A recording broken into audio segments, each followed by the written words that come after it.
দ্বিতীয় মেয়াদে প্রেসিডেন্টের দায়িত্ব পালনের শুরু থেকেই একের পর এক নির্বাহী আদেশে সাইন করে চলেছেন যুক্তরাষ্ট্রের প্রেসিডেন্ট ডোনাল্ড ট্রাম্প। একের পর এক দেশে শুল্ক আরোপ করে যাচ্ছেন তিনি। এতে করে দেখা দিয়েছে বিশ্বব্যাপী বাণিজ্য যুদ্ধের শঙ্কা।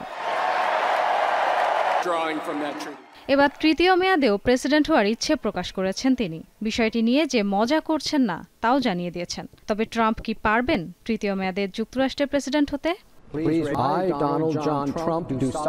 মার্কিন সংবিধান অনুযায়ী কোনো ব্যক্তি দুবারের বেশি প্রেসিডেন্ট নির্বাচিত হতে পারবেন না।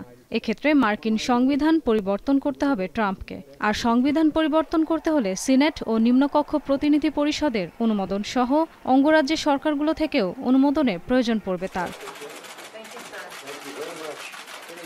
তারপরও ট্রাম্পের সমর্থকেরা বলছেন ট্রাম্পের তৃতীয়বারের মতো হোয়াইট হাউসের গদিতে বসার পথ থাকতে পারে। অর্থাৎ তৃতীয় মেয়াদে প্রেসিডেন্ট হওয়ার জন্য মার্কিন সংবিধানে একটি ফাঁক রয়েছে।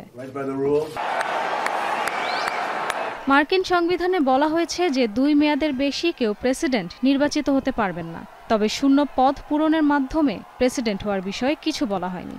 অর্থাৎ পরবর্তী নির্বাচনে অন্য কোনো প্রেসিডেন্ট প্রার্থীর সঙ্গে ভাইস প্রেসিডেন্ট হিসেবে নির্বাচনে দাঁড়াতে পারেন ট্রাম্প। তারা যদি বিজয়ী হন তখন প্রেসিডেন্ট হিসেবে শপথ গ্রহণের পরপরই পদত্যাগ করবেন সেই ব্যক্তি। আর পরবর্তী সর্বোচ্চ দায়িত্বশীল ব্যক্তি হিসেবে প্রেসিডেন্টের শূন্য পদ পূরণ করতে পারবেন ভাইস প্রেসিডেন্ট ট্রাম্প।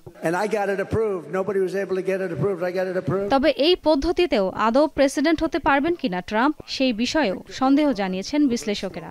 এই কৌশল কাজে লাগিয়ে ট্রাম্পের তৃতীয় মেয়াদ পাওয়ার সম্ভাবনা নেই বলছেন তারা। আসলেই কি ট্রাম্প তৃতীয় মেয়াদে প্রেসিডেন্ট হতে পারবেন তা সময়ই বলে দেবে। ইশরাত সুমা, দীপ্ত সংবাদ।